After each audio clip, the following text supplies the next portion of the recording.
سلامونه ملګرو. دا د چنګیز خان د ویډیو دوهمه برخه ده. اوله برخه زموږ سره په فیسبوک او ټیک ټاک کې هم کتلی سي. دوهمه برخه پر هماغه ځای شروع کیږي. اوس راځو خپلې کیسې ته. چنګیز خان اوس یوازې د منګولیا مشر نه و، بلکې یو طوفان ځینې جوړ شوی و. داسې طوفان چې د نړۍ هر کونج ته به یې پلا ورځي. د چنګیز خان ټول سر قوت یوازې د عسکرو په شمېر نه و، بلکې د په جنګي تکتیکونو کې و. مغولو جګړې ته یو نوی شکل ورکړي، داسې تیز رفتار، داسې هوښیارتیا او داسې چلونه چې تاریخ تر اوسه پورې نه و لیدلي. د مغولو پوځونه به د باد په چټکتیا بریدونه کول. هر عسکر به 3 یا 4 اسونه درلودل چې بې له انتظار څخه به یې اوږده واټنونه وهل. پر اسونه به یې خوراک کوي، څښل به یې کول، حتی همالته به یې ویده کېدله.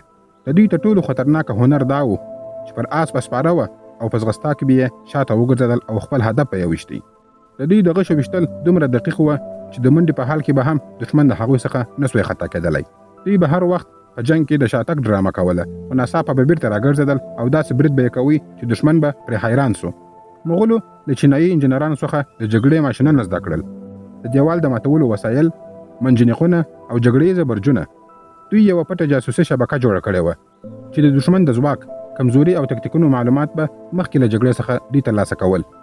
دا یو پیچلی ساینس او مرګونی جنگي ماشین و. خو د مغولو تر ټولو ستره وسله یو بل څه و: ویره. هغه ویره چې د هوا په څیر خپره کېدله. هغه ویره چې ښارونه به بې جګړې تسلیمېدل. کله چې به مغولو پر یو ښار باندې برید وکړ، دومره په بې رحمۍ سره به یې قتل عام وکړي چې د دوی د ظلمونو کیسې به لرې لرې سیمو ته ورسېدلې. ځینې خلک به یې په قصدي ډول سره ژوندي پرېښودل تر څو نورو ته د مغولو د ویرې کیسې وکړي. خلکو به ویل که د مغولو بیرغ د ښار د باندې ورپېدی نو مرګ به حتمي راځي. کله چې د بخارا جګړه وسوه، چنګیز خان په خپله د جومات د مینار سر ته وروختي او ویې ویل: زه د خدای غضب یم چې تاسو د ګناهونو د سزا لپاره راستول سوی یم. دا هغه ویره وه چې د نړۍ رنګ یې بدل کړي. همدا وجه وه چې ډېر وختونه لوی لوی ښارونه بې له دې چې یو غشی وتوغول سي تسلیمېدل. چنګیز خان تر هر څه در مخه خپل دښمنان تاتار له منځه یوړل. بیا د قرهخطای او د لویدیځ جین امپراتوري بنسټونه ونړول. کله چې د خوارزم باچاهي د فارس د چنګیز خان استازي ووژل سول، نو چنګیز خان داسې بدل واخیستی چې د فارس کلتور د پیړیو لپاره هغه درد هیر نه کړي. سمرقند، بخارا، نیشاپور یو په بل پسې داسې شتمن ښارونه وه چې په خاورو بدل سول. د تاریخي سرچینو له مخې نږدې د 15 لکه څخه نیولې تر 25 لکه پورې خلک په نیشاپور کې ووژل سول. په 1221 زرجدیز کال کې چنګیز خان د هند پر لور حرکت وکړي. مغولو پر ملتان او لاهور باندې برید وکړي، خو د ډیلی سلطان التمش په هوښیاري او تدبیر سره چنګیز خان له هند څخه شاته واستوي. په همدې توګه هند له یوې سترې تباهۍ څخه وژغورل سو. خو بیا په 1222 زرجدیز کال کې چنګیز خان مړ سو. د هغه د مرګ وجه لا تر اوسه روښانه نه ده. ځینې وایي په جګړه کې ټپي سوی و او ځینې د بل علت یادونه کوي. خو د هغه تر مرګ وروسته هم د مغولو توپان ونه درېدی. د هغه زامنو او لمسیانو امپراتوري په برخو وویشله: چغتای خان، یوان سلطنت، الخاني سلطنت او زرین اردو.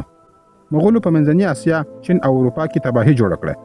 په 1258 زرجدیز کال کې د چنګیز خان لمسی هولاکو خان پر بغداد حمله وکړه.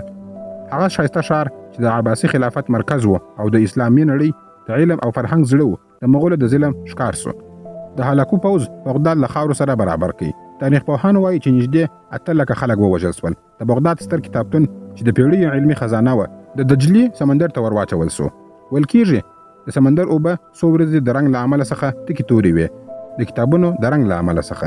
خو څنګه چې هر توپان ژر پورته کېږي، هماغسې ژر ختمېږي. ورو ورو د مغولو امپراتوري له دننه څخه کمزوره سوه.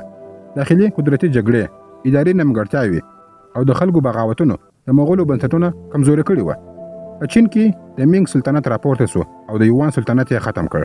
په روسیه کې د مسکو ښار د زرین اردو پر ضد بغاوت وکړ او خپلواکي یې ترلاسه کړه. په 1218 زرجدیز کال کې کله چې مغولو غوښتل مصر ونیسي، نو د مملوک سلطانانو د عین جالوت په جګړه کې هغوی ته لومړی ځل ماتې ورکړه. د هماغه ځایه د مغولو د زوال کیسه پیل سوه. خو یوه خبره هېڅکله د خلکو هیره نه سوه: د چنګیز خان میراث.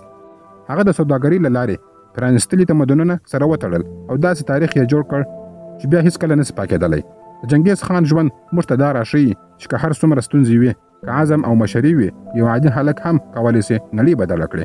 ورسره عدل، یووالی او ثبات هم اړین دي. د نن کیسه پر همدې ځای پاتې رسېږي. ملګرو، که مو ویډیو خوښه سوې وي، ویډیو لایک او شیر کړئ. زموږ یوټیوب چینل هم سبسکرایب کړئ. مننه.